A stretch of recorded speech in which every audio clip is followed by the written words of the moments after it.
SuperTalk Mississippi media production. Roll pre-record on my count. 7, 6, 5, 4, 3, 2. Roll A, fade up on A.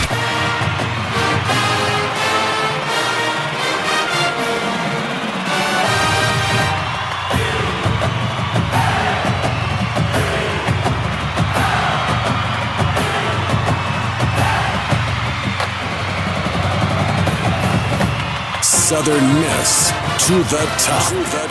You're tuned in to the Eagle Hour. Okay, this is the day we've been waiting for, Dima Mixon. Baseball opening day, Bob Getty, Dima Mixon, and of course, we couldn't open baseball season without our very special co-host. This is like year 4 or 5 for Hill Benson. Coach? Yes. Are all the checks clear and everything's good? Well, I hadn't cleared yet. Well, just the hang first year, 5 years ago. They'll clear eventually. They'll clear. Hey, I broke the cardinal rule today, guys. There's an old broadcasting rule. You come early, you set up all your gear. I came early. I sat under the tent for an hour about with Lee Applewhite shooting the breeze, and then about 20 minutes before the show, I thought, well, I should hook up the gear, only to realize there was no electricity anywhere near me. So we scrambled, and actually we got set up, Demo, about 120 seconds before we came on the air. I'll tell you what, of course, I came in a little late today, and I walked up and I saw the tent, and there was no equipment under the tent, and I was like, did the rapture just happen? And I walked in, and they got cords everywhere, and it was crazy. Hey, we got a great show today, 2-hour special show. Really grateful for the baseball stadium to invite us here, the baseball program to invite us here every year. We've got Scott Kirk from WDAM TV is going to join us a little later. Got our sponsor, Parrish Tractor. They'll be with us later. Scott Berry's going to be on the show today. Jeremy McClain. I ran into my favorite play-by-play announcer, and I invited him to stop by, so I think we're going to have John Cox. But it doesn't really matter because we've got Hill Denson. And anytime you can have a co-host that the baseball field is named after, that's pretty good, Coach. Yeah, it is. You got a good one. Do you ever get tired of looking at your name out there on center field? Well, no, I don't guess I do. I think that's a pretty good honor. Oh, I think it's a real honor. Yeah. So, Coach, why is nobody knows baseball better than you? Why is opening day? I think baseball opening day is the most special day of all sports, really. There's just something unique about opening day, Coach. Yeah, I wrote Oz into coaches this morning after I woke up. I said, waking up on opening day, the morning that you've been working for a year to get to is a special thing. And I just wrote them this morning that you just not everybody has to get to feel that. So It's one of those things. And they're excited. They're ready to go and have been for a while, to tell you the truth. They're ready to roll. Did you sleep well the night before opening day when you were coaching? I think I always did. I don't ever remember not sleeping about it. So, and I guess everybody's different on that. But never had bothered me about sleeping. All right, Coach, you're at a lot of practices. We watched one together last Friday. What's your observation of this 2026 edition of the Golden Eagles? Well, I'm never as optimistic as you guys are because I know things that happen to you and that sort of thing, slumps and all that kind of stuff. So I'm excited about it. I think they're going to be a very good ball club. I think it'll be like any other ball club. You'll go through ins and ups and downs and ins and outs during the season, and you just got to live with that. That's part of the game. And all the guys mention, everybody you talk to just about mentions how it's a negative game. It wants to cut your feet out from under you every day. And so, that happens, and that's just part of it. And the only people I know that hadn't understood that are the people on the internet writing all the stuff every day about wanting to fire the coach as soon as the bunt didn't work or whatever. Well, Coach, this is a very veteran team, considering all the pieces they have coming back. I guess, how important is that, especially in this day and age, to have experience out there, right? I mean, that's just so big. And that's what you see happen during the year, each year with us, too, with Oz and Scott before him. But, we're so good about getting those youngsters in a little bit here and there early in the season. And sometimes we want them to go out there and pitch our ace every day, and that sort of thing. But he gets them in early, and by the end of the year, they're not freshmen. when they go through a schedule like they put them through, and that's really good, I think. Whether we win or lose ball games, it's so much more to the experience in that, and especially these guys that are freshmen. Yeah. How do you like scheduling? I think it's clear to say that the first month of this year may be the toughest first month schedule this team's played in a long, long time. Does that reap benefits down the line? Yeah, absolutely. That's what I was just saying. The scheduling tougher and tougher, and I'm not sure I agree it's the toughest one we've had, but it is a tough schedule, and that's great. That's great because. Again, if we lose a bunch of these ball games, it's not the end of the world because we're getting where we want to get to toward the end of the season. Yeah. Yeah, you hit the nail on the head there. RPI is such a big thing right now, right? And this series that we're about to watch between UC Santa Barbara, Southern Miss, down the line, whoever wins this series is going to have a very nice win on their resume for hosting rights, right? Both these teams should be in that discussion at the end of the season. So right off the bat, Bob, we got a big series for that. This would be a massive series win for Santa Barbara. Oh yeah, especially considering on the road, right? Coming here, sure. That's harder, isn't it, Coach, to go on the road and win? Yeah. You guys always talking about that playing on the road and all that, especially in basketball and football. And I guess it is a little bit different, but it is tougher. It's definitely tougher, but I don't think it has anything to do with riding there and whether you go on a bus or in an airplane or whatever. It just has to do with you don't have the people here behind you and screaming and yelling for you, it's not. The road is tough, there's no question about it, and they do give you more points. Back when I was coaching, they started the RPI, but they wouldn't tell us how it worked. I think people still don't know how it works. Yeah, we had no idea, and of course that made me think in terms of lightening the schedule all I could to get as light as we could to get as many wins. We knew winning was important, and then, as we found out more and more about it, it's obviously the best way to go is what you're doing now. Does opening day make you miss coaching? A little bit, But the fact that we moved back to Hattiesburg recently, a couple of weeks ago, and the fact that I've been out here with the guys and just seeing them, that's the main thing, is just being around them a good bit in the clubhouse. And they kind of have taken me under the wing as the old coach, I guess, and all of them are very, very good, to work with. So. Well, that's because your name's on the field out here. Well, I guess so. What are they going to say to you? I mean, they love you. I understand that. But even if they didn't know you, I mean, your name is on the field out there, right? It is. Speaking of good lefties, here comes one. Right there it is. The old left-hander. He's right there. There he is, right there. Yeah. Jack Duggan. Did you ever get to see his prowess out on the mound, Coach? Oh, yeah. He was out there in the inning too. Did you coach him? I coached him. Did you really? He was in it actually one of my first years or the second year here or something. Yeah, I coached him. I'm the one he's always harassing about. He's the only guy in baseball that's ever been given a scholarship not to play. That's what he says. Yeah, that's wanted him to keep a scorebook for him. That's 100% what he says. Is there any truth to that? Absolutely. He's not on here to defend himself, though. So. He's a good one, though. He's a good guy. Now, ironically, you recently did a podcast with me, and I did one this past week with Scott, and I sort of left with the impression Scott really believes he's the best baseball coach. Well, our boy, he's a little dumb. He's a little slow. He's a little slow. He doesn't know, does he, Coach? No. The friendship between you and Scott Berry is pretty much unbreakable, isn't it? Oh, yeah. No question about that. So since you've come back, is he buying you lunch? Is he taking you out regularly to eat and stuff? Bob, don't ask a stupid question. The answer to that is no. The answer is no. All right, Coach. What did the Golden Eagles? Demo, my man here, tells me this kid pitching for Santa Barbara tonight is probably as good as there is in the country. Are really, really good. What do the Golden Eagles have to do? Because we always hear that hitting is behind pitching early in the year.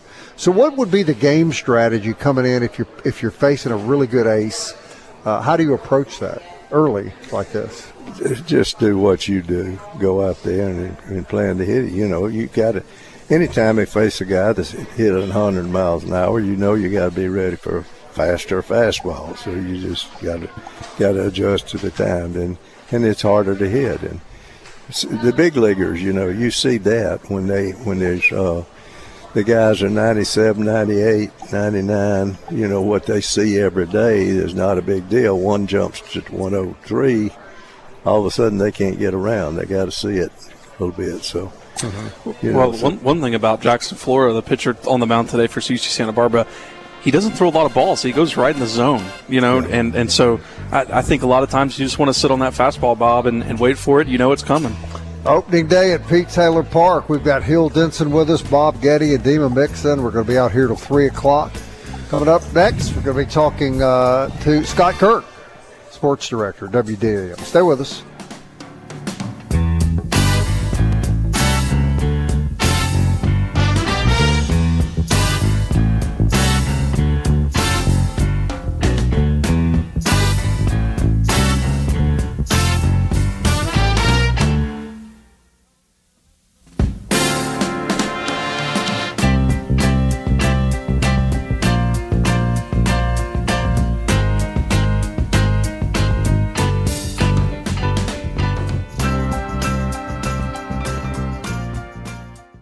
Big news from Robinson Electric Supply in Laurel. We've moved. You'll now find us directly behind our old building, right by Sawmill Animal Hospital. We're still your trusted electrical distributor, carrying everything from conduit to tape. And don't forget our full line of Milwaukee tools. Whether you're a contractor or a DIY pro, stop by the new Robinson Electric Supply at 1222 West 6th Street and see what's lighting up Laurel. Robinson Electric Supply. New location, same trusted service.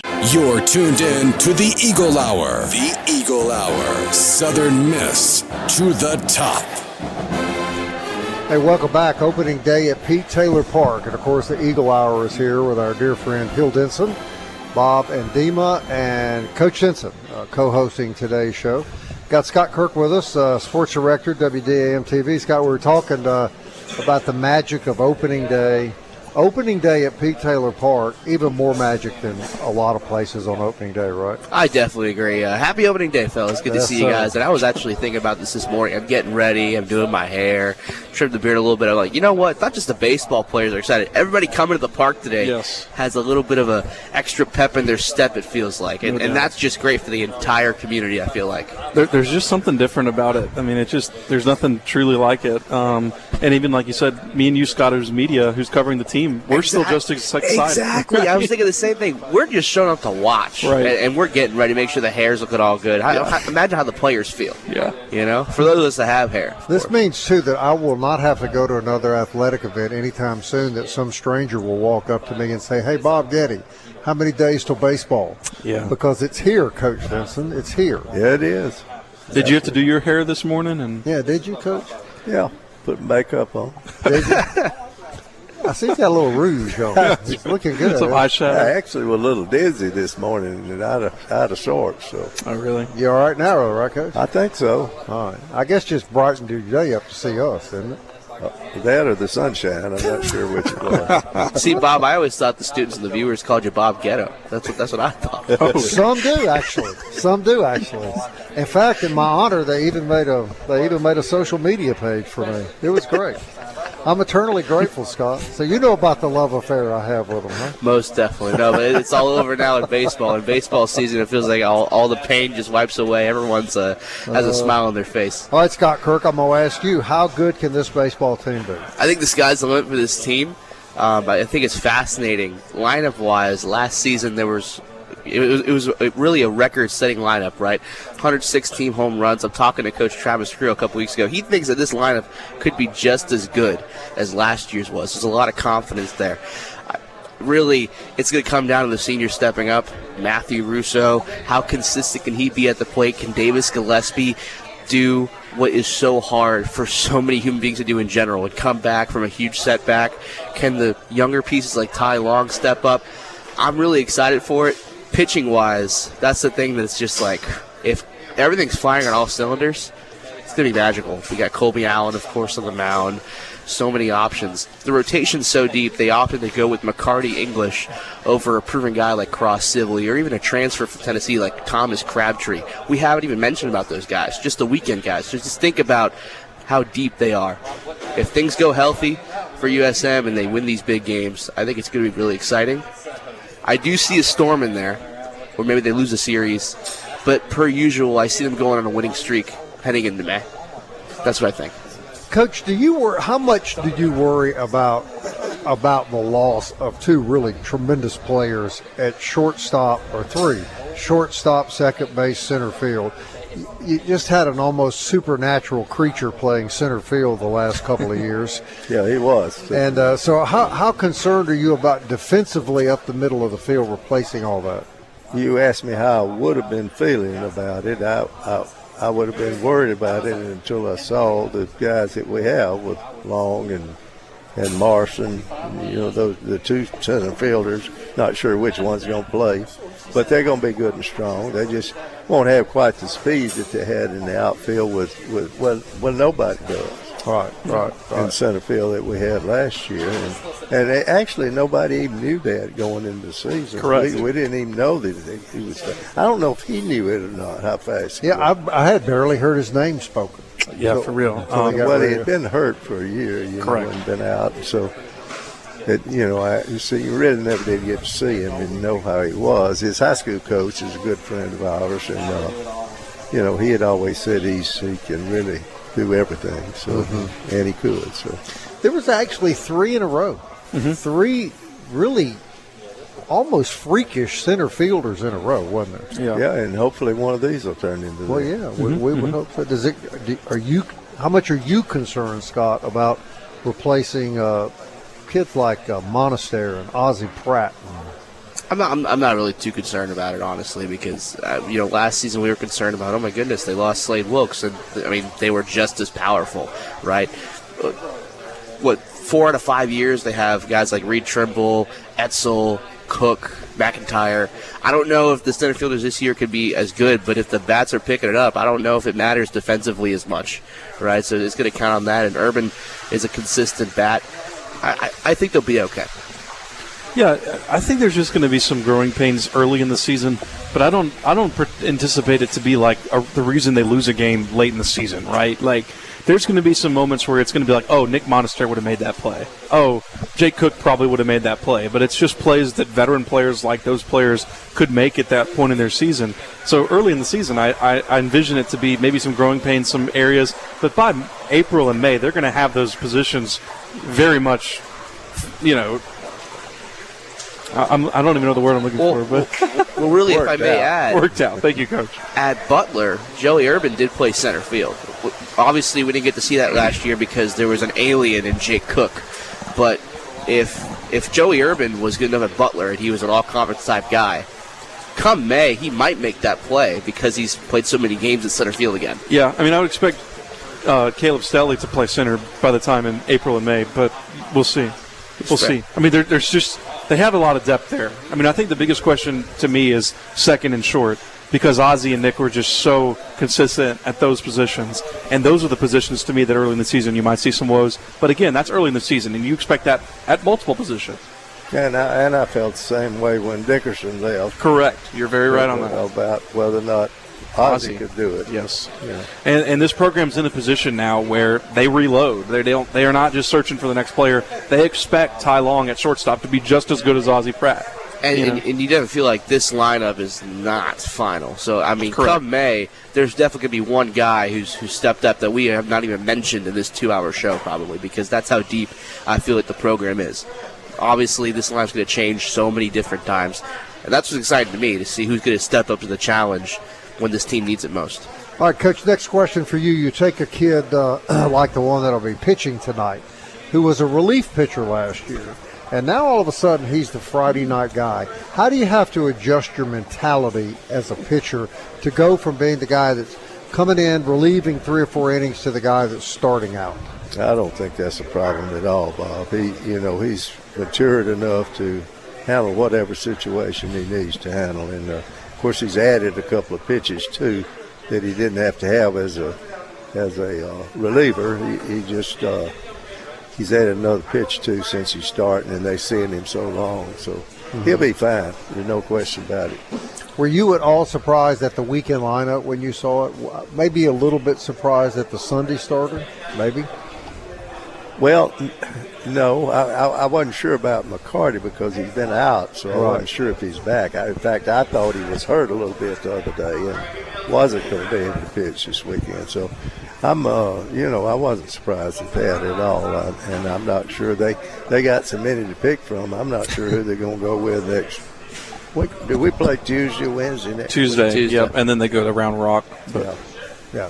But you would expect perhaps to see changes in that rotation as we get a little further in the season? If somebody steps up different, that happens a lot. You might change the days they throw, and somebody becomes a reliever out of there or something. So, And safe to say that no matter how hard the competition is going to be in the first month, Oz is going to pitch a lot of kids, put a lot of people on the field, right? Doesn't matter who you're playing. No question about that at all. And you do that for what reason, Coach? To get that experience. You'll put one out there. You've never heard his name yet, so or the fans haven't. And they're going to get them a little time under their belt and see what happens. And he is oblivious to the criticism about that, right? He could care less what people think about that. I didn't ever know anybody criticizing him about that. I've never heard that. Oh, no, I'm just saying fans who early in the year will go, oh, no, don't take that guy out. He's pitching really well. Well, yeah, I guess he would. How much concern did you ever have for criticism from the fans? Well, one of my main objectives when I took the job was to make it important enough in Hattiesburg and Southern Miss for people to complain and bitch at the coaches a little bit. You did that. Yeah. You did that. I was very successful. And that was before social media, too, right? So they had to stop, bump into you at corner market. They couldn't just go tweet you. That's true. That's true. They couldn't, send you a direct message on Facebook and everything. Yeah. Did you ever have someone confront you in a grocery store and say, Coach, I think you should have done that the other day? Well, yeah, about every day. Jack Duggan used to do that a lot. No, I'm just kidding. Yeah, But I will say on the pitching, everybody's on pitch counts early in the season. I wouldn't expect Colby Allen to go more than 5 or 6 innings tonight. Same with their guy on the mound, and that's kind of the reason they switch pitchers a lot. Even if he is pitching well, they're all on pitch counts early to start the season. So, Scott, thank you, man. I appreciate it. Always good having you on the show. Happy opening day, fellas. All right, we continue opening day here at Pete Taylor Park. Bob, Dima, and Coach when we come back.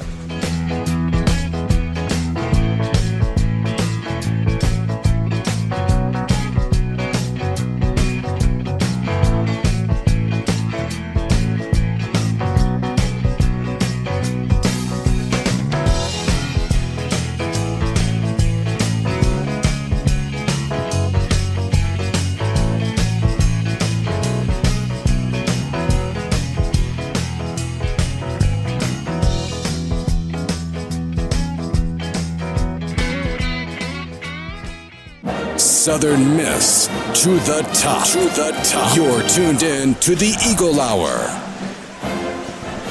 Hey, welcome back. Opening day at Pete Taylor Park. And I tell you what, before we bring on our next guest, let's do this. I want to give you a phone number, 601. Pay attention to this now, 601-906-5862. 601-906-5862. You want to come watch some baseball this weekend? Be the third person to text 601-906-5862. We will give you a pair of chairback seats to enjoy Saturday's baseball game here at Pete Taylor Park. 601-906-5862. Third person to text me. I'll get your name. I'll put you 2 chairback seats at will call here. You can pick them up tomorrow, and you can be the Eagle Hour guest at tomorrow's baseball game. It's Celebrity Day on the Eagle Hour. We've got Hill Denson co-hosting, and now we have another dear friend of mine, longtime, John Cox. John, we've known each other for about a half a century, my man. How did Denson get to be the co-host? Oh, well, he gets paid a lot of money to do this every year. Yeah, we met in the radio. Have y'all met? Have you met? Yeah, briefly. Oh, okay. Briefly. Well, Scott, I spent more time on a bus with that guy than anybody I've ever known. He calls a mean game in bingo. We used to play bingo on the bus. We'd have, I guess I would do it sometime. Would somebody get up there and we'd call, and it was a lot of fun. Those bus trips to Blacksburg, Virginia, and Charlotte, North Carolina. So we had to have something to kill the time. Was there ever a time that Coach Denson was really quiet, sullen, didn't want to talk? I don't know. Most of us would get a nap on those buses. I don't ever remember you going to sleep. Did you ever go to sleep on that? I was trying to help the driver. Yeah. Which is why it took 14 hours to get there instead of 10 hours. Snicker breaks. We do have an opening day lineup now, if you want me to run through it. Let's hear it. Morrison at second to lead off. Joey Urban center field. Second, Matthew Russo in the 3-hole at first base. Davis Gillespie in left field at the 4-hole. Tucker Stockman in the 5-hole at catcher. Ben Higdon in right field is the 6-hole. 7-hole, Dre Barrett at third base. Caleb Stelly at the DH in the 8-hole. Ty Long in the 9-hole as shortstop. And on the mound is Colby Allen. Any surprises there for you? I'm surprised at Stockman being in the 5-hole. That's pretty surprising. I figured that Higdon and Barrett would have been in front of him, but other than that, that's pretty on par what I had predicted. So, anything you hear there surprise you, John Cox? No, nothing surprises me anymore. But that's got a couple of newcomers in there and the veterans, so that's pretty solid lineup. A lot of guys that have played a lot of baseball in that lineup. Yeah. How many years is this for you now? What baseball season are you in now? I was telling somebody today, when I was a student here, I did my first Southern Miss baseball game at the old baseball park over there that was doubled as a football practice field. That was in 1977 when I did that. I was a student here. Yeah. Well, good deal. So you've seen a few. I have seen right at 2,600 Southern Miss baseball games that I broadcast. We went on the air regularly about 87, wasn't it about 80? I was here a couple of years before we went on doing road games and all of them. I'm going to put you on the spot, John Cox. Okay. What is your greatest memory of this guy sitting at the other end of the table? You want a serious one or a funny one? Give us both. The serious one is, there is without a doubt, he's the guy that made Southern Miss matter to people. He got people coming to Pete Taylor Park when it was a little bit more than a couple of sets of bleachers and a brick press box that they kept the equipment underneath to cut the grass and do all that. So my greatest memory of Hill Denson, honestly, one, he was fun to travel with, but he's the guy. I'm not sure if anybody else could have come at the time he came and turned it around the way he did, from a program that was really nothing more than something they did until football started again in the fall, to something that really mattered to people. Not only people who were Southern Miss people, but people who were baseball people. So that's what I remember the most about him. What's the funniest thing you remember about him? Well, we used to ride buses. I think the first time we ever flew would have been to Austin, Texas, to play in the regional. I don't remember ever flying. Minnesota one weekend. Oh, yeah, that's right, Minnesota one time. But we play on those buses. And I guess in the days, was it the Express then? I can't remember. But anyway, we'd get on that bus. And after a while, we'd watch something on TV every once in a while. Well, I guess we don't have TV. We had to stop at Blockbuster and buy cassette tapes to watch movies. But we'd get on there and play bingo for hours upon hours. And if Hill didn't win, he would just cheat and find a way to win. But the players got so tired of that, we had to quit playing that. How do you cheat in bingo? Do you just? We never figured it out. That's why he kept winning. How do you cheat in bingo? That's why he kept winning. We had a lot of premature bingolations. That's right. That's right. He came up with that term. Do you just start Xing out random numbers on your little card? Bingolations. This will be over Kelly's head right now. Is it true one time? I had one of your players tell me this story. You got really upset. That's probably not true. Hill did upset? No way. That you got upset with him because he said he was tired after he had thrown 150 pitches, and you told him he still had something left in the tank. No. Hey, the only guy, I don't know if the only guy I ever saw throw that many pitches was Damon Pollard. Damon Pollard to go out there. He had an old rubbery arm there, man. That guy'd go out there and pitch forever, and it didn't matter how many pitches. Pitch complete games most every time. Yeah. He didn't want to let you take him out. So No. the main thing was. Here's a dumb question. I'm pretty good at asking those. Why can a softball pitcher just pitch, but a baseball pitcher has to have several days of rest? They tell me it has to do with the arm angle. Arm angle that you throw in the anatomy of your body. So that's kind of an irregular motion up here. Now, compared to- seriously though, did you use pitchers more extensively back in the day than maybe they do I now? don't think so. We used a lot of relief pitchers and all that. So we didn't ever have many that could go now. Well, you don't anymore at all, really, in the big leagues or anything. They just go 6 and then 1-1, that sort of thing. John, before you Just leave, tough on the They don't hitters. throw as hard now, or back then, than they do now, though, right? I think that's a bunch of bull, too. Oh, really? Yeah. I do want you to know this, John, before you leave. Coach confirmed the story today about the old left-hander Jack Duggan. He was, in fact, the first player in Southern Miss history to be awarded a scholarship for leaving the team. But he didn't leave. Yeah. He stayed with us. He was a scorekeeper. They gave him Scorekeeper. he turned his glove in and got a scorebook. I But see. he got a scholarship for that. Yeah. To keep score. Yeah, to do public relations. Really, we didn't have any public relations much for baseball. But he was actually a pitcher at one time. Oh, yeah. Yeah. He pitched. He was a good left-handed pitcher. He didn't throw hard. He threw about 28 miles an hour. But that was Underhand. But that was hard for him to hit, 28, Yeah, he 29. fooled him. He fooled him with that one. He's way out in front of that, right? I hope he's listening. That was his fastball, right, Cut? Oh, yeah. Sure. So what was his changeup, 10 miles an hour? Or? But maybe 15. Oh, 15. Hey, but I'm telling you, on those, we had some of the most fun trips on those buses. Now, I mean, Oh, yeah. Hey, before I forget, guys, let me congratulate. We've got a baseball fan here, Tanya Cooper. okay. Tanya Cooper has won the chairback seats to tomorrow's baseball Good. game. So she's going to bring a friend and be the Eagle Hour's guest at Southern Miss. Is He Hill- couldn't have beat me, except I couldn't remember the last number you said. I was trying to dial it. Could Hill maybe sit with them and kind of show them around the ballpark? Would you and be willing to do the like a game? Hill Benson tour of the ballpark? Sure. Yeah.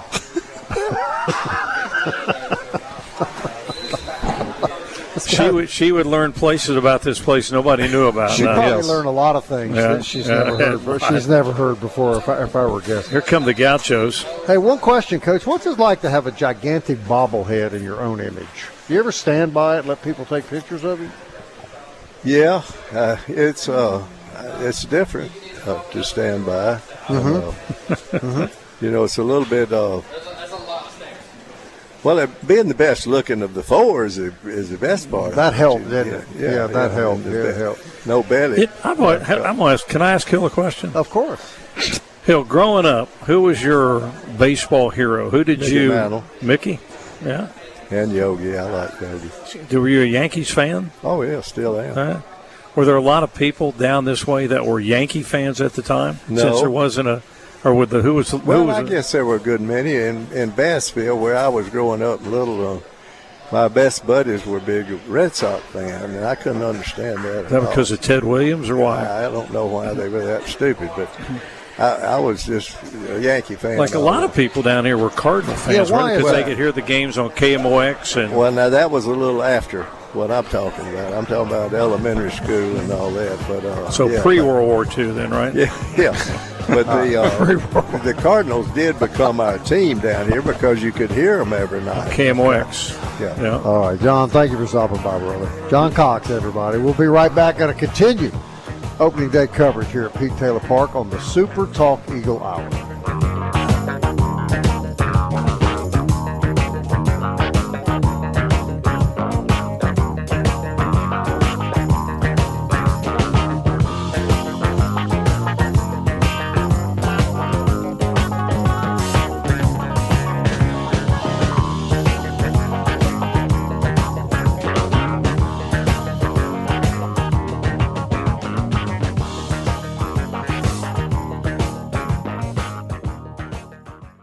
Big news from Robinson Electric Supply in Laurel. We've moved. You'll now find us directly behind our old building, right by Sawmill Animal Hospital. We're still your trusted electrical distributor, carrying everything from conduit to tape. And don't forget our full line of Milwaukee tools. Whether you're a contractor or a DIY pro, stop by the new Robinson Electric Supply at 1222 West 6th Street and see what's lighting up Laurel. Robinson Electric Supply. New location, same trusted service. Big news from Robinson Electric Supply in Laurel. We've moved. You'll now find us directly behind our old building, right by Sawmill Animal Hospital. We're still your trusted electrical distributor, carrying everything from conduit to tape. And don't forget our full line of Milwaukee tools. Whether you're a contractor or a DIY pro, stop by the new Robinson Electric Supply at 1222 West 6th Street and see what's lighting up Laurel. Robinson Electric Supply. New location, same trusted service. The Eagle Hour. Southern Miss to the top. Hey, welcome back, everybody. Pete Taylor Park, opening day. Our coverage here today, many great sponsors of our program today. We've got a special remote sponsor today, Paris Tractor Company. No stranger to the Eagle Hour, one of our regular sponsors. And we got an old friend out here from our Ramey Motors days. He's now with Paris Tractor Company, and is the man that the town of Purvis was named after. And Tony, welcome back, man. It's good to see you again. How's it going, Bob? Good, good. Tell us about Paris Tractor Company. What a great company, and what a big supporter of Southern Miss baseball is Paris Tractor. Yes, sir, that's right. Yeah, great company, great people, great leadership. Bob, we call it the bullpen, so really excited about that. Big sponsors here at Southern Miss. We love our Eagles. But, yeah, glad to be here at the Pete on opening day. So if they call me in the ninth inning to shut this thing down tonight, you guys are going to recognize me at Paris Tractor? That's right. And then if you do really well. What are you laughing about? Oh, nothing. They might bring you back next year and let you start. Isn't that what we got going on today? I'm a Friday night guy. I'm just waiting for somebody to give me the call. Friday night guy. And Bob, the way that goes, you probably got plenty of eligibility. Apparently, they just hand it out now. So, yeah. I mean, you can still call. Yeah, Trinidad Chambliss, he gets his tonsils out and he gets to play another year of college football. His 19th year of college football, and going to pocket another 3 or 4 Next year, the guy from Miami, man, I got a headache, man. Yeah, another year. That's right. Not to single this kid out, we'll get back to Paris Tractor.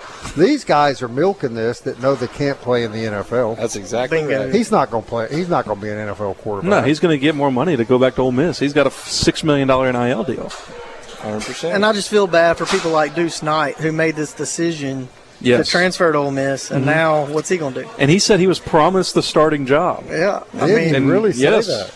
He said that when he decided to go to Ole Miss, and now he's not going to be starting over Chambliss, that's for sure. Wow. Yeah, so, I mean, do they get to break that deal? If he was promised to start, does he get to transfer again? Like, when's it stop, as far as that goes? But I don't want to take up the time from your Paris Tractor, but I will say this real quickly. I was with a former basketball coach yesterday, coached the Chicago Bulls. I mean, a big-time basketball coach, coached a lot of major college programs.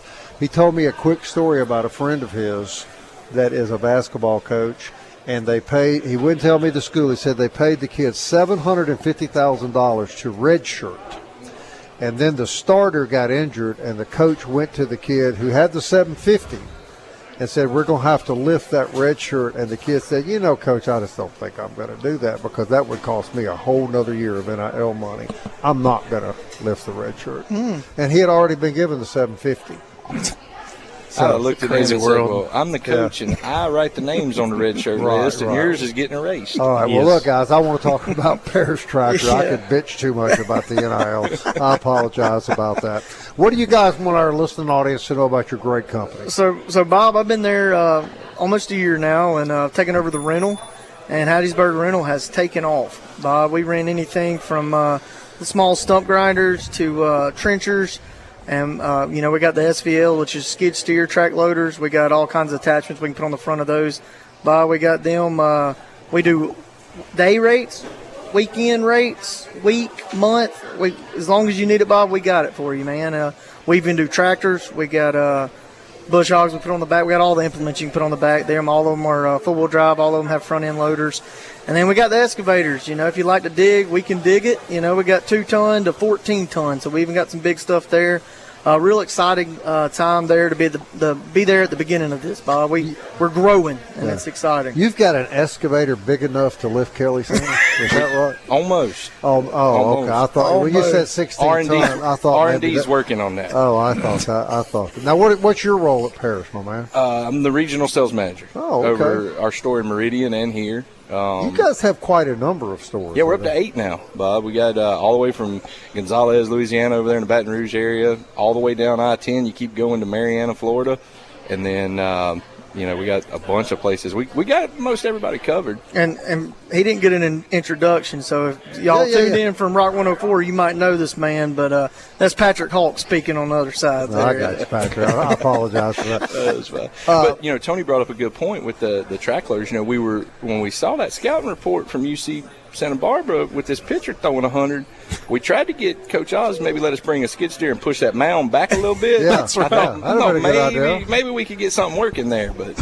Well, we're waiting to see if that special meal we sent him last night has taken effect yet. Hopefully, hopefully it'll kick in any minute now. And if you ain't cheating, you ain't trying. You see him on the mound going. Yeah. Is something wrong with his stomach? Think of the Eagle Hour if you see him grabbing his stomach in the middle of the game. Kelly was probably put in charge of that. Yes, he was. No, he'd have eaten the food, so we couldn't allow it. We couldn't have allowed. He tested it though, before. Oh, yeah, well, that's why he's not here today. He's been having a rough morning.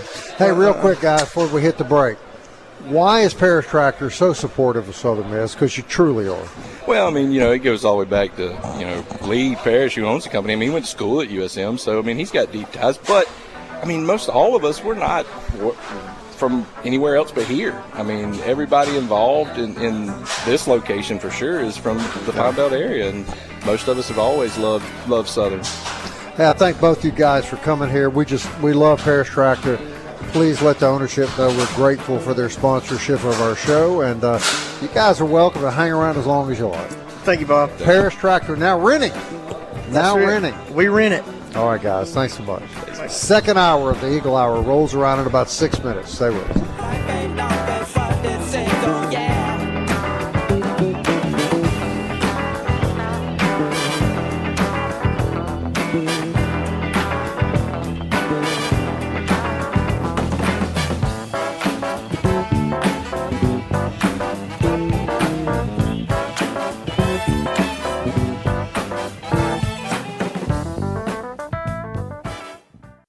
You're tuned in to the Eagle Hour. The Eagle Hour. Southern Miss to the top. Hey, welcome back. SuperTalk Eagle Hour at Pete Taylor Park. Special coverage today sponsored by Parrish Tractor Company. And we do appreciate those guys from Parrish coming by. They were a fun group, and really do appreciate. Remember, they're renting stuff now. You want to rent an excavator, Coach Denson, you go out to Parrish Tractor and get one. I need one. Coach, I'd like to introduce you to our next guest. This is Scott Berry. Coach Berry, this is Hill Denson. How you doing, Mr. Berry? I'm familiar with you, Mr. Denson. I told Bob, me and you just need to sit back and let them take over this segment. Yeah. He was talking bad about you, Coach Berry, earlier in the show. Well, consider the source. That's all I can say. And, Coach, he claimed that since he moved back to Hattiesburg, he's been buying your lunch almost every day and paying the bill. He should, and continue to do it. Yeah. I would enjoy that. He owes you, doesn't he? He really should buy everybody's lunch every day. Why don't you, Coach? We might have time tomorrow before the game. I'll meet y'all over there. Over where? Wherever. Well, let me tell you something. If you're going to go eat lunch with him, you need to carve out about 3 hours in your day. Is that right? That's how long it's going to take. The man chews Jell-O. I've never seen anything like it. So Kelly might win that eating contest. Chews Jell-O. Have you ever seen him eat gizzards? He always talks to me about gizzards. Oh, you ever seen him eat a chicken? Look, there ain't nothing left but the bone. Buzzards don't even get that far down in there. He'll lick and suck that thing dry. Go ahead, Coach. I'll let you. I like a chicken. I'll let you respond to that. I like it. No defense. Coach Berry, is opening day still special to you? It is. It really is. A lot of great years of opening day and everything that leads up to it as far as getting your team ready to go. Of course, about a month from prior, you feel like you're ready to go, your team's ready to go, but you still have to get them in shape to run this season. So it is special. I mean, it's a change of seasons for everybody, and especially here at Southern Miss, the way our crowds come in, and what you'll see again today, packed house. It's just a special day. You and I talked a little about this earlier this week, but how is it different for you now at a baseball game here? A lot less stressful, I can tell you that. So I really enjoy where I sit and watch the game. And, of course, like we talked, I like trying to figure out what each coach is trying to do. And I've got a lot more time to do it than they do on the field, obviously. But it is. It's a lot less stressful, obviously. But it's fun now to look back and see the people that you've coached with and coached against that come here and play us, and so it's been all good. Scott, I think it's so awesome to see all of the players consistently come back. Dustin Dickerson's been out here, JB Middleton's been out here. So many players that come back and train here. I think that's special for all these other players to see the bond, I guess, Southern Miss baseball always has. Well, I know we talk a lot about culture in this program, and that's it. I mean, when you mention that to me, I just think about the culture that we have here. Our guys, they love it here, and certainly we're very happy for them whenever they have the opportunity to move on to the professional level, whether it's their junior year or senior year. But I think at the end of the day, when baseball's over, they would always come back and say, man, I wish it would have never ended at Southern Miss. That's how I enjoyed my time. So I just saw J.B. Middleton walk in, Landon Payne, and Nico Mazza just walked in with their lawn chairs. So those guys are taking a little different seat than what they normally are here at Pete Taylor Park, but they enjoy it, and they've been a big part of the success. So they want to come back and support while they can before they head off for their spring trainings. Coach Denson obviously made a great point when we were talking kind of about replacing some of the players. He said, people didn't, when you lost Dickerson and put in Ozzie Pratt, people were like, I don't know if we'll ever replace Dustin Dickerson, and then Ozzie Pratt did it, and now people are kind of saying the same thing. Is Ty Long going to be like Ozzie Pratt was? Is Kyle Morrison going to be like Nick Monster was? But you talked about culture. This program just reloads now. It does. It's really special in that we're at a point where we can do that and not really have to wait for that team to be built over 2 or 3 years. Of course, the portal in some situations help you get over that little hump, that maybe we're back to a rebuilding. There's some times where you can plug in some pieces like we did with Ozzie Pratt. I mean, when we lost Dustin, Ozzie was a great addition coming from BYU to us and stepped right in and contributed heavily to the success that we had here. But, the program is at a point where kids want to be here and for great reasons. I know there was a couple of visits today that they had here, and those guys are going to see this crowd and this excitement, and they're going to want to be here too.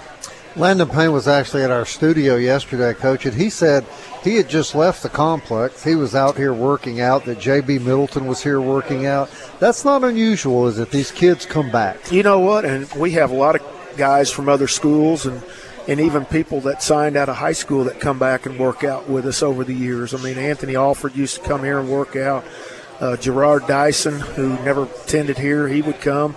The other day, JoJo Parker from Purvis was here working out with Dustin. So, we invite those guys to come. We want this to be a place where they feel like that they can come, work on their game. And in all honesty, I always like for our guys to watch these guys because these guys' talent are at a high level.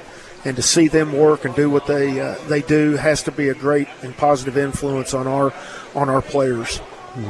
Both of you gentlemen, and you should be credited with so much of the success that the program has today. What do you think, Scott, when you come out here now and just look around and it's quiet and maybe it's just you at Pete Taylor Park? Well, I've been here long enough and have been through enough of it that I see everything that's happened here. Even in 1990 when Hill was building this stadium, I was with Southwest Missouri State. We came here and played them in 1990, and all that was the I-beams. Cox was announcing down on the playing field right over there where the Batgirls sat. So the stadium was being built. So I got to see a little bit of that in 1990, and then of course the clubhouse we built in 2001. We did this stadium expansion with suites in 08. We went with new bleachers and black chairbacks in 2012, I believe it was. Weight room in 2016. The artificial surface in 2020. So I've been fortunate and grateful enough to watch every bit of this develop in a program. So when I come here, it kind of takes me back in time, step by step, and how this thing was built. You said something to me very interesting the other day. You told me that you thought that putting down the turf was a real turning point with the program that helped elevate it to the level it's at now. 100%. Oz and I talked about it the other day. He called me on Sunday after they scrimmaged and on his way home, and we talked a little bit. And I kind of threw it out there at him. I said, Coach, I'm just sitting here thinking about when our program really, really took off to the next level is when we put that new surface in. It allowed us to do. I had been telling him for 8 years to get the turf, and he wanted to, I want to play on dirt. But he didn't want to write that check either. He buys lunch, not that. Yeah, that's right. So, but, I really do, man. I mean, I told Oz, I said, I'm going to go back and look at the last 5 years. We put it in on 2020. Of course, that was the year COVID set in and shortened our season. But from that point, 21 till to date, I mean, it's the program had never reached that height consistently before, and I think it all goes back to that surface and our players, knowing they can come every day and they have a chance to work on the field and develop without being interrupted by a tarp or wet ground. We don't have an indoor facility. I mean, our football program doesn't have an indoor facility. So we have nowhere to go when it's raining other than the covered cages, and all you can do down there is just hit. But with this surface, it allows you, as soon as it's over, the rain's over, to get right on there and never miss a beat. You never missed a series since then, have you? I don't think so. No, we haven't. And very few have even been rained out. Now, we've pushed a couple to doubleheader just so, we don't want to burn pitchers and everything if we have to. But, it's been a game changer for us. I really believe that. Now, Hill told me he was glad you put it down because he was tired of doing all the maintenance on the grass field, that he had done most of the work. He worked so hard. Scott was the worst at that. Is that what it was? Yeah. But now, by the way, when he was here with Southwest Missouri, they stole our catcher signals and cheated us. Just cheated. Who won that series? Well, we only played one game. Oh, okay. It was we had been on a spring break trip. We'd actually, I remember we played Nicholls State, we played Jackson State, we came down and played Hill here, and then went back to. I guess we returned back home. I guess somewhere, but it was a road swing. Did you beat him? We did beat him. We did beat him. But they made a charge on us late. Charlie Phillips helped him a little bit, too. He was umpiring at the time. So. Always a pleasure, Coach. Well, thank you. Coach Scott Berry, everybody. We'll be right back.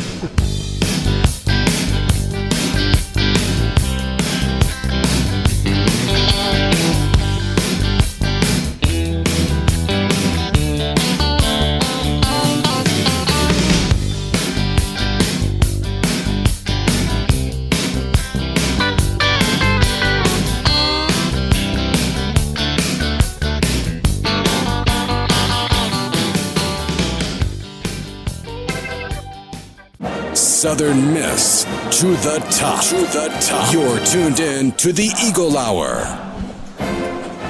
Okay, well, you heard it here first on the SuperTalk Eagle Hour. Only Hill Denson, jokingly, of course, but only Hill Denson on a multi-market radio show would tell the story that Scott Berry came here from Southwest Missouri State, Glenn Dyer, and cheated the whole time he was here. I'm surprised. Shocked even. Really? Glenn Dyer joins us, really one of the best sports writers in the market that covers Southern Miss. And I got to ask you, I hate to repeat the same question to our guests, but I have to ask you your opinion of this. No one covers this baseball program any more than you. 1 to 10, what's the limit for this team, talent-wise? You start to look over rosters over the years, and you always say, okay, this is a strength. This is going to get them in the end. Like last year, they didn't have enough depth with pitching. I knew they were going to hit. As you look at this roster, it may be one of the more complete setups they've had in a long time. So, I mean, sky's the limit with these guys. Of course, they got to go prove it, got to stay healthy. But this is hitting, fielding, pitching depth. I mean, it's all there. It really is. And Glenn, I mean, we got to see the lineup for the first time, and I know you and I have been penciling it in. Every time we go to lunch, we pull out, this sheet of paper and write our lineup, variations. Now that we see the official one, has anything surprised you? I thought Stockman in the 5-hole, a little high, I thought. But other than that, I mean, it's pretty on par with what we thought. I think Stockman is where he should be. Mm-hmm. When you and I were talking, we were thinking he's probably going to be the 7 or 8 hole, and we thought, wow, what a luxury to have a bat like that, a guy that hits for power and average. Mm-hmm. Yeah, I think that's a good spot for him. And it really, when I was trying to think back to some of the other lineups for the Golden Eagles, that might be the highest a catcher has been in a long time outside of Montenegro, who would lead off, but obviously he wasn't hitting for power. But I mean, in the 5-hole, I mean, that's been a long time since a catcher's been that high. Yeah, I mean, totally agree. The last time they had a really good catcher that could catch and had some power, you were probably in diapers or not born yet with Brad Wilcutt. Yes. So, this is the first, really complete guy that can swing it for average power, and he's a really technical, catcher with a big arm. Morrison in the leadoff. Any surprise there?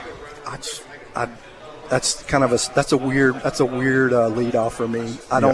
He's going to have to, break down on the swing and miss a little bit, hit for some average, work some walks. I want to see if he can do that. I want to go back to Stockman for a minute. This is a kid that has really developed physically over the last couple of years, and right now he sort of fits this mold of Southern Miss baseball, that they're big, strong. They look like linebackers almost. And boy, he has certainly stepped into that, hasn't he? Yeah, I mean, when he came here, no disrespect to him, but the word was, some of the coaches were like, I'm not sure this guy will be here the next year. They told him what he needed to do. He's physically big and strong, but really stiff, and that's tough for a catcher considering what they have to do back there. Told him what he was going to have to do, and he took it to heart and went to work, man. He's probably got some of the best work ethic of anybody on this baseball team, and each year, regardless of the accolades, he goes to get better and better, each season. Coach, have you got a question here for Mr. Glenn Dyer? Do you know this man? I know, Coach. No, I haven't got a question. I'm just getting back. Okay. Where have you been? Coach Mary and I went down to meet the coach. Oh, okay. By the way, Jack Duggan just walked by this table and got on to Coach Stinson for his 28-mile-an-hour fastball. So, he heard that. The old so he was listening. The old left-hander, man. Nothing gets past Jack. Yes. Hard throwing left-hander. He said his fastball was 28 to 29, and he had a 15-mile-an-hour change. He said it was hard to hit. Yeah, batter's way out in front of that. Kind of the eephus pitch. Yeah. I want to talk to you just a minute about a kid that I just think is a really special player, is Davis Gillespie. And I think what impresses me about him more than anything, and Coach may want to comment on this as well, in this modern era of baseball, a kid is highly recruited and sought after as a player like this, basically gets beat out of his position at the end of the year and rides the pines most of the end of the year. I asked him about that. Did he ever think of leaving? And he said, absolutely no. All I thought about was getting back during the offseason, working with Coach Creel and getting my mojo back. Yeah, and that's exactly what he did last year. I asked Coach Creel, said he looks lost, and he said, yeah, he is lost. He's late on the fastball. He's early on the breaking stuff. I mean, it was a mess. It's not something you were going to fix over a course of 4 or 5 weeks. And I'm watching Davis. He's such a competitor. In the dugout, he was miserable. I knew it was killing him not to be out there, but he sucked it up, was a good teammate, and went to work. I mean, he's gotten out here and he's cut down on his swing and miss. I think I'm looking for him to put up some big numbers this year. a serious candidate to hit 15-plus home runs when he's on. Yeah. What's that say about a kid like that, though, Coach? Well, I want to echo the same thing. I kind of watched him all the time on the bench, too, and I know he was feeling awful. And he knew he had been beat out, and there wasn't any question about it, and he wasn't causing any problems and that sort of thing that can happen sometimes. And so I'm tickled to death with him, and he is strong. He is a strong human being when it comes swinging that bat. Now. But that again speaks to the culture that's been developed here with Hill Denson and Scott Berry and now Christian Ostrander. I believe that a kid that I'm sure could have multiple choices of where he wanted to go play, he'd think about leaving. Sure. I mean, and that goes back to the way they do things here. There are a lot of talented kids that come in here, come on recruiting trips. When they sit down with the coaches get a feel for who they are. Sometimes kids, regardless of how good they are with the accolades, you're just not a fit for who we are. They don't bring bad elements into their locker room, and it's paid dividends on multiple levels. And I hate to bring this name up, but one of those kids who did transfer out, Hurston Waldrop. Every time we hear about him from those coaches, they said, man, he did not fit our culture, regardless of whether or not he transferred or not. You could see it coming because he just didn't fit the culture at Southern Miss baseball. Yeah, the word was just not a team guy, and that's really no knock on him. Maybe he was into himself and what he was trying to do, but at some point you need to be a good teammate and pull for your guys and do what you need to do to bring them along with you. True story, after the LSU series, I was on the field, I'm watching the kids dog pile, and it caught my eye. Hurston Waldrop was standing over to the side with his arms folded on his chest, not participating in the celebration. Yeah. That's not a good sign as a coach. No. The first time I called Scott right after it, found out that he was leaving, he said, no matter. That's fine. We'd love to have known it a little earlier, but it was fine. I think the last day of the portal. Yeah, it was very late. Very late. You have those guys that show up sometimes that are just bring the team down. And I've always heard that one player on any team can destroy the whole team. Is that right? Absolutely. Did you ever have many issues like that? One or two. One or two. Jack Duggan? Yeah. There he is. He's coming right now. No, we had a 29-mile-an-hour fastball right there. We had a scholarship for him. We're going to be kicked out of the press box today. Yeah, we're not even going to get to go back in. You see why we have this guy co-host every year? He brings a lot of levity to the opening of baseball, doesn't he? All right, Glenn, what they got to do to win tonight? This big matchup here. D1 told us a couple of weeks ago they thought it was matchup of the week, didn't they? I agree. You got two, top 25, top 30 type teams going at it. I think it's, they say good pitching always beats good hitting. Well, we're going to find out. Yeah. You're looking for a low-scoring series? I really do. Is this going to be the best rotation they see all season, Glenn? Yeah, we sat down and we went over this. I think this could easily be the most talented, weekend rotation that they face over the course of the season. Of course, Southern Miss has got a pretty talented rotation. Yeah, I totally agree. Yeah. Totally agree. Are you surprised McCarty English is starting Sunday? No, sir. He came out. He got that screw out of his elbow.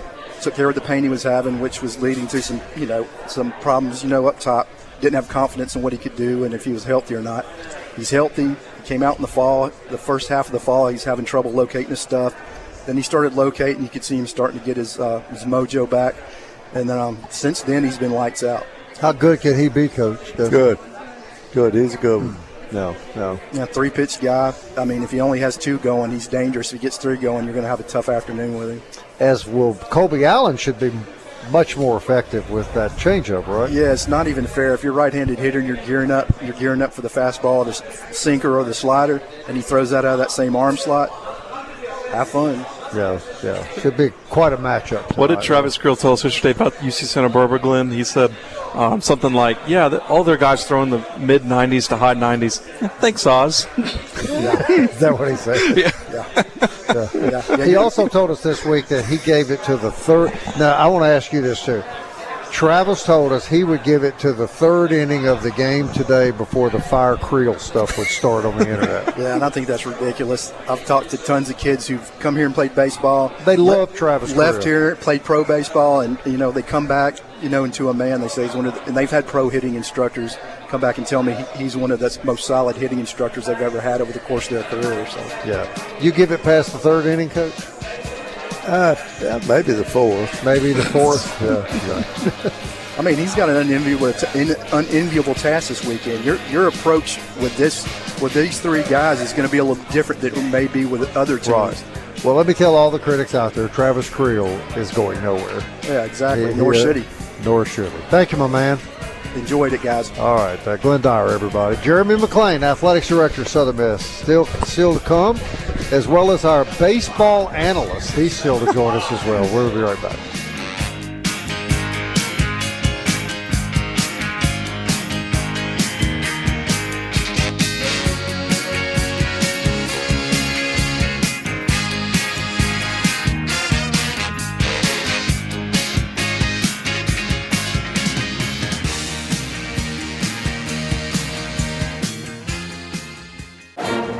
Eagle Hour, Southern Miss to the top. Welcome back. SuperTalk Eagle Hour at opening day at Pete Taylor Park. Hill Vincent has just told us he's officially the man that killed the Jackson Senators. Is that correct? That's right. Is that right? You managed them last year and they left town. That's right. This has been more entertaining. Jeremy wouldn't come pitch for me. Did you try to recruit Jeremy McClain? Oh, yeah.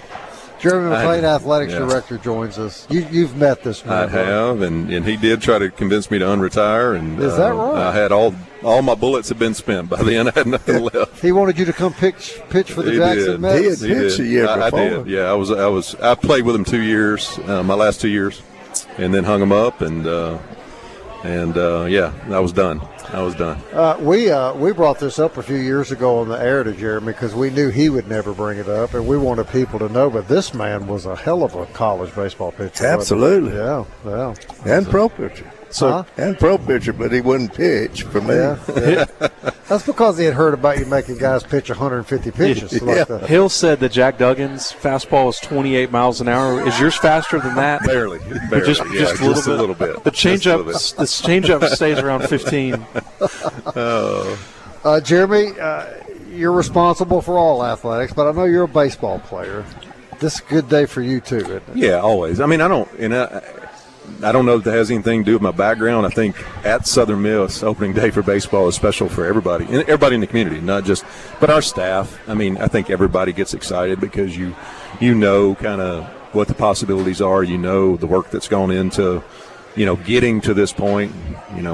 Hill certainly had a lot to do with that, and Corky and Scott, and it's been building over time, and so I think.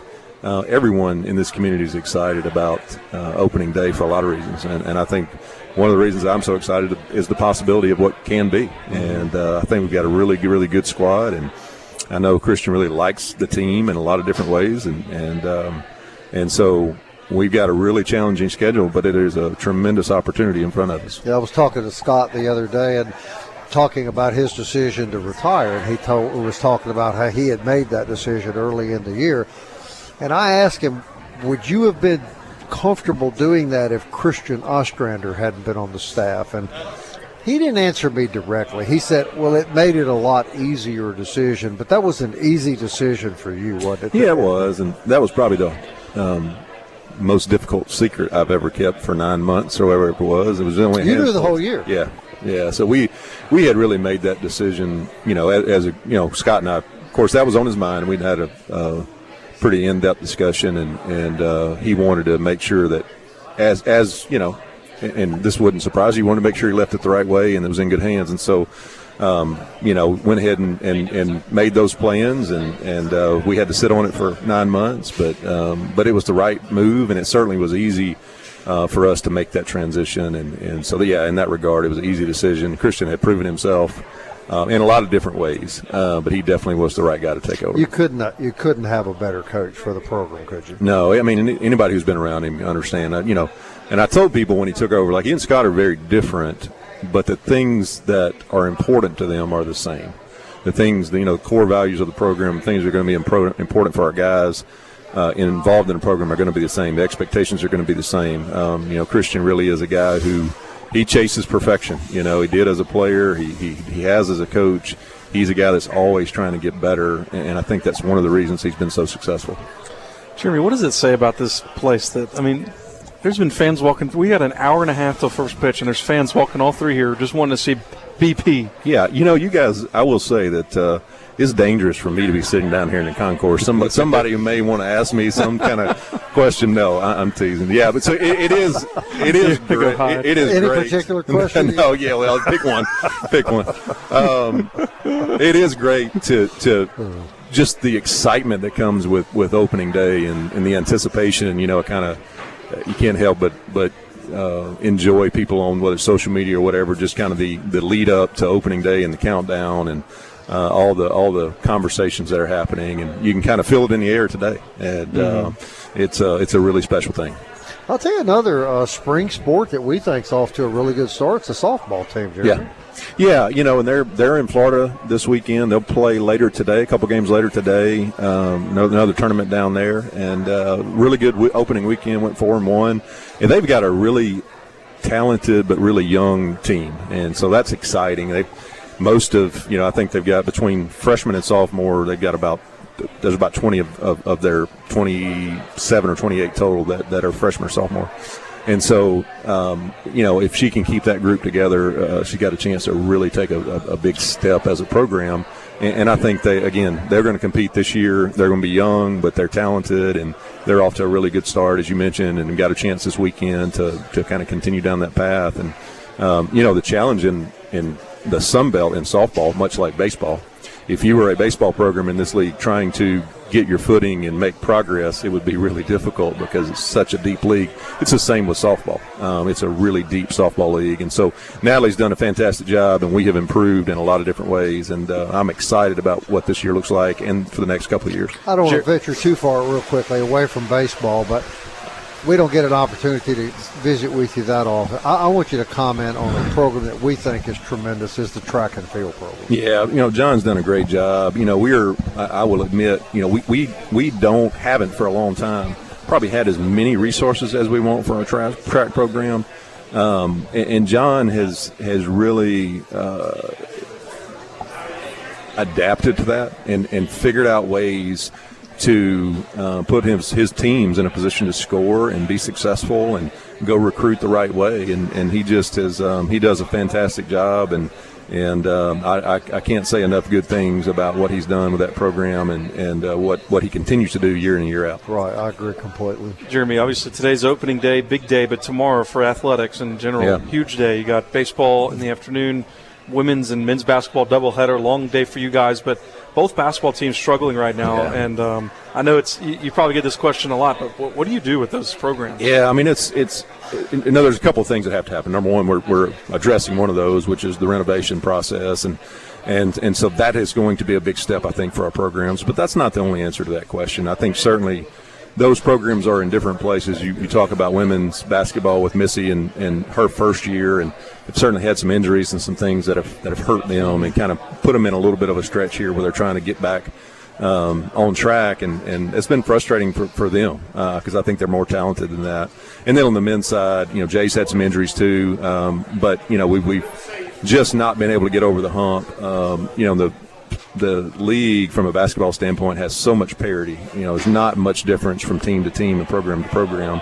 And so we have to find a way to kind of take that next step. And I don't think, look, I know people think, hey, well, this is not a basketball school or this or that. I don't feel that way. I think we can be successful in basketball. I think we have to be able to resource them the right way, which includes getting the facility right.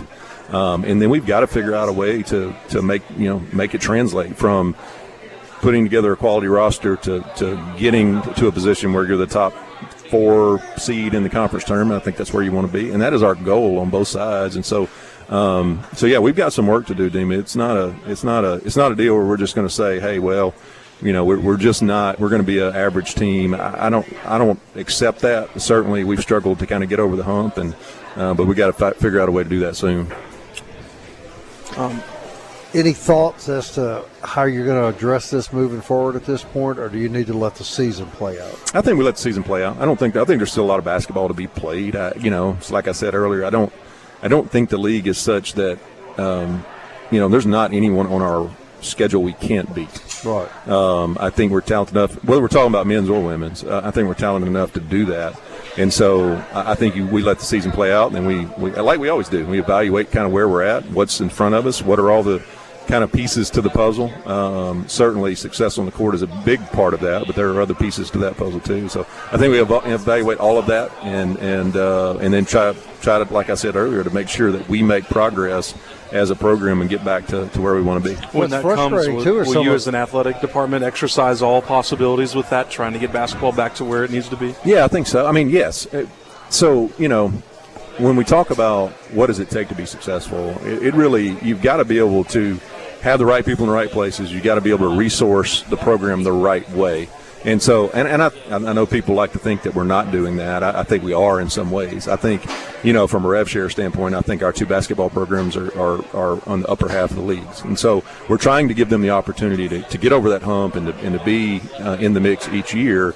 But sometimes, again, the facility piece has been a big one for us that we just got to get done. And so, but we will exercise every opportunity and option to that will allow us to take that next step. And I think we owe that to everybody involved, and we'll certainly do that.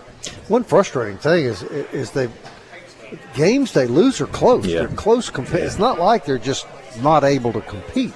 Yeah, and that's can be encouraging, but also frustrating, right? Frustrating, because you're capable of winning some of those games, and we've kind of been either a little bit snake bit or just made some mistakes that have cost us. And so I think that's part of that evaluation process is too. How close are we, and can we get there, and what is it going to take to get there? Thank you for stopping by. You bet. Anything Absolutely. you need to say to Hill Denson? No, I will say it off the air if I need to. Yeah, he will. Jeremy McClain, athlete, we really appreciate it. Yeah, thank you guys. Appreciate you. We'll be right back. Daniel Stewart's next.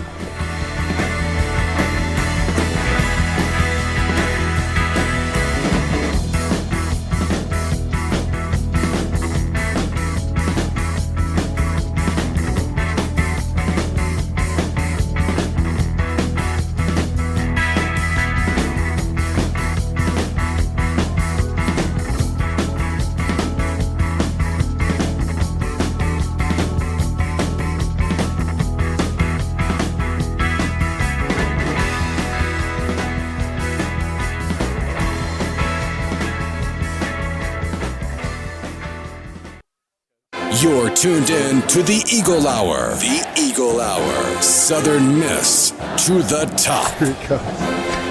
Hey, welcome back. About to wrap up a 2-hour edition of the SuperTalk Eagle Hour opening day. Hill Denson, our co-host, is rejoining us now. He wandered off. We're not really sure where he went, but he's back now. Welcome back, Coach. Yeah, we're on the air. Come on, put them headsets on, Coach. See, he's making a little noise. Can you hear that? A little rattle. Daniel Stewart joins us. Daniel, of course, is our baseball analyst. And, Daniel, I know you got to be pretty pumped up about today. Got a big pitching duel, and that was your specialty. Oh, yeah. Can you ask for a better day to play baseball on opening day? I mean, it's just amazing coming out here, seeing everything. But, yeah, Colby's been in that nice, big, closer role for the last couple years. Really anxious to see how he's going to step in and make that transition from being that stopper, being that closer, to being a starting pitcher. And he's probably on a pitch count tonight, I would assume. But, it's going to be nice to see how far he can go. But, we've seen him throw some long relief, 3 or 4 innings, so got confident he can get it done. Now, Daniel, could you have played for this man over here, Hill Denson? 100%. It would have been entertaining every day. We would have had a blast. He's been pretty entertaining today. Does that surprise you? No, not at all. Now, Coach, here's your opportunity. Did you want to rescind that comment that Scott Berry had come here with Southwest Missouri State and cheated? No, you're not going to rescind They cheated the whole game. I didn't know it. He admitted it to one night at the deer camp. Did he admit it? The deer camp. That's off the record, Coach. Yeah. What's said at the deer camp is off the record. Yeah, or in center field. He hadn't been drinking any adult beverages that night, had he? I don't know about that. When he had admitted it? No, I think he was just felt guilty. Daniel, you played for a pretty colorful coach in your own right, didn't you? Oh, gosh, yeah. I mean, Coach Palmer was one of a kind. Miss him like crazy. Never a dull day. Still, see some of the old players, and we talk about some of the quotes that he had and the things that he used to say. And, I was a pitcher, and he once told me I didn't throw hard enough, throw over the white part of the plate. So I said, thanks, Coach. I appreciate the vote of confidence there. But he was right, But, yeah, really enjoyed my time with Coach Palmer. To what degree did you interact with Coach Palmer, Coach Olsen? He was my assistant twice. He was my assistant my first year. I hired him and then helped him get the Meridian job and then brought him back the year before he retired. Mm-hmm. But, he came to hunt camp too, by the way. So, that was a sight and some stories you need to hear, too. I can imagine. Anyhow, he was a good one and close friend. And always a good time with him. Didn't never know what might come out of that mouth. Now, he revealed earlier that Jack Duggan's fastball could hit 29 miles an hour. Okay. How hard did you throw, Daniel? So I pitched around 85, and back then that was on the bottom end, but I could put it where I wanted, had a good changeup and a good curveball. Topped out about 90, if I really reared back and tried to throw, which is shocking today because I thought I was throwing pretty hard back then. Some guys were 91, 92. Every now and then you'd see a 94. Everybody today is 93, 95. We'll see some 97s, 98s. It's amazing what these guys are doing these days. Why is that, Coach? Why do they throw harder now? I don't know. I'm confused by that myself. I'm not sure. I'm not real sure that it is much harder. I'm just the fact that they knowing all this stuff about the spin and all that that we didn't know and all that can maybe help with some. But it's not that much difference, really, of the good throwers. And we've been able to get those guys more over the years and play that competition that pitching up there. So we had some 96, 97 guys, too. Did you? So y'all didn't measure all the spin rates and all the... No, I didn't know about them. Yeah. I don't think the technology was there. It wasn't there. We didn't know Yeah. about it either. And, people would talk about, a guy, he's spinning, he's got a good break, he's spinning and all that. I said, hey, it's pretty easy for me to tell he's got a good break. You just look at it and see that. That's right. Dalton McIntyre just walked past the bench, one of those great center fielders that we love to talk about. It's just awesome to see these former players come back for opening day. It's too bad he doesn't have another year of eligibility left. Well, I think his tonsils were hurting him, right? I think, remember that's how Trinidad Triangulus got his extra year. If you'd have just been playing in today's era, Daniel, you could have played for 8 or 10 years everybody else. I could have made a career out of being a college pitcher. Correct. You get a headache, you get an extra year. Exactly. Just say medical red shirt, give me another year, and we just roll on into the next season. So. Which brings me to this question. And I don't know if I've ever asked Hill Denson this. Could you have coached today in the era of NIL and paying players and transferring from team to team? And how do you think you would have adapted to that? I guess we would have adapted to it. That to me it rubs me wrong with guys. That's the problem that pro guys have all the time is jealousies on the team. That's what making more money and that sort of thing. I don't know how to handle all that kind of stuff. How they do. They don't very well in pro ball, to tell you the truth. Right. You don't like it, do you, Coach? Absolutely not. No, Daniel, I don't know if I've talked to a coach that does like it. No, I don't think so. And, I've always thought that, the great thing about college sports was the purity of it. This guy's out there, they're wearing their teams on the uniform because they want to play for them, not because they're getting paid to play for them. Right. So when you inject money into the equation, it just changes your motivations. Right. And, it's the world we live in today, unfortunately. But I don't like it. Coach, thanks for co-hosting today. Thank you, guys. We'll see you next year. Enjoyed it. Daniel, thanks. We'll see you next Tuesday. Absolutely. See you All then. right. Thanks to Parrish Tractor Company and all our great sponsors. Baseball opening day, 2-hour Eagle Hour is wrapping up. We're going to go watch baseball, Dima. That's what I'm going to do. All right. Until next time, everybody. Southern Miss to the top. To the top.